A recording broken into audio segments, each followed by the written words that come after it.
नमस्कार दोस्तों, आज हम आपके लिए प्राचीन रहस्यों से जुड़ी हुई प्राचीन धार्मिक रहस्यों से जुड़ी हुई दो प्रकार की कथा लेकर आए हैं। जी हाँ, नंदी जी हमेशा क्यों होते हैं शिव जी के सामने ही विराजमान, अर्थात उनका मुख शिव जी के सामने ही क्यों होता है, ये भी एक रहस्य है। इसके पीछे बड़ी रोचक कथा है। दूसरी, गणेश भगवान को क्यों चढ़ाई जाती है दुर्वा, इसके पीछे भी बहुत ही एक रोचक कहानी है। आप में से बहुत सारे लोग ऐसे होंगे जो इन दोनों रहस्यों को जानते होंगे, लेकिन बहुत सारे ऐसे लोग भी होंगे जो आज तक इन रहस्यों को नहीं समझ पाए होंगे। तो चलिए आज की हमारी ये कथा शुरू करते हैं कि क्यों विराजमान होते हैं नंदी जी शिव जी के सामने। शिलाद मुनि ने ब्रह्मचारी हो जाने के कारण वंश समाप्त होता देख उनके पितरों ने अपनी चिंता उनसे व्यक्त की। मुनि योग और तप आदि में व्यस्त रहने के कारण गृहस्था आश्रम नहीं अपनाना चाहते थे। शिलाद मुनि ने संतान की कामना से इंद्रदेव को तप से प्रसन्न कर जन्म और मृत्यु से हीन पुत्र का वरदान मांगा, परंतु इंद्र ने यह वरदान देने में असमर्थता प्रकट की और भगवान शिव को प्रसन्न करने के लिए कहा। भगवान शंकर शिलाद मुनि के कठोर तपस्या से प्रसन्न होकर स्वयं शिलाद के पुत्र रूप में प्रकट होने का वरदान दिया और नंदी के रूप में प्रकट हुए। शंकर जी के वरदान से नंदी मृत्यु से भयमुक्त, अजर, अमर और अदुखी हो गया। भगवान शंकर ने उमा की सम्मति से संपूर्ण गणों, गणेशों व वेदों के समक्ष गणों के अधिपति के रूप में नंदी का अभिषेक करवाया। इस तरह नंदी नंदीश्वर हो गए। बाद में मरुतों की पुत्री सुयशा के साथ नंदी का विवाह हुआ।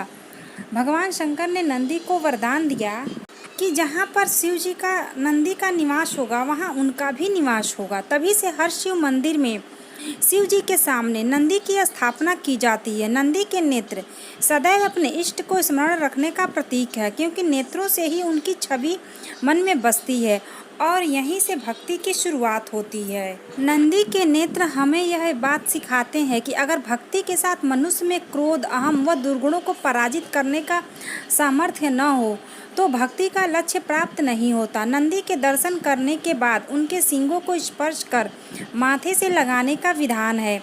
माना जाता है इससे मनुष्य को सद्बुद्धि आती है, विवेक जागृत होता है। नंदी के सींग दो और बातों के प्रतीक हैं। वे जीवन में ज्ञान और विवेक को अपनाने का संदेश देते हैं। नंदी के गले में एक सुनहरी घंटी होती है। जब इसकी आवाज़ें आती हैं तो यह मन को मधुर लगती हैं। घंटी की मधुर धुन का मतलब होता है कि नंदी की तरह ही अगर मनुष्य भी अपने भगवान की धुन में रमा रहे तो जीवन यात्रा बहुत ही आसान हो जाती है। नंदी पवित्रता, विवेक, बुद्धि और ज्ञान के प्रतीक हैं। उनका हर क्षण शिव को ही समर्पित है और मनुष्य को यही शिक्षा देते हैं कि वह भी अपना हर क्षण परमात्मा को अर्पित करता चले तो उसका ध्यान भगवान रखेंगे। क्यों चढ़ाई जाती है भगवान गणेश को दुर्वा? जी हाँ, गणेश भगवान को दुर्वा अतिशय प्रिय होती है, लेकिन उसे चढ़ाने का या उनके प्रिय होने का क्या कारण है, इसके पीछे की कहानी इस प्रकार है। दुर्वा यानी दूब, यह एक प्रकार की घास होती है जो गणेश पूजन में प्रयोग होती है। एकमात्र गणेश ही ऐसे देव हैं जिनको यह चढ़ाई जाती है। दुर्वा गणेश जी को अतिशय प्रिय है। 21 दुर्वा को इकट्ठी कर एक गांठ बनाई जाती है तथा कुल 21 गांठ गणेश जी के मस्तक पर चढ़ाई जाती है। लेकिन आखिर क्यों 21 गांठें गणेश जी को चढ़ाई जाती हैं, इसके लिए पुराणों में एक कथा है। कथा के अनुसार प्राचीन काल में अनलासुर नाम का एक दैत्य था। इस दैत्य के कोप से स्वर्ग और धरती पर त्राहि त्राहि मची हुई थी। अनलासुर ऋषि मुनियों और आम लोगों को जिंदा निगल जाता था। दैत्य से त्रस्त होकर देवराज इंद्र सहित सभी देवी देवता और प्रमुख ऋषि मुनि महादेव से प्रार्थना करने पहुँचे। सभी ने शिव जी से प्रार्थना की कि वे अनलासुर के आतंक का नाश करें। शिव जी ने सभी देवी देवताओं और ऋषि मुनियों की प्रार्थना सुनकर कहा कि अनलासुर का अंत केवल श्री गणेश ही कर सकते हैं।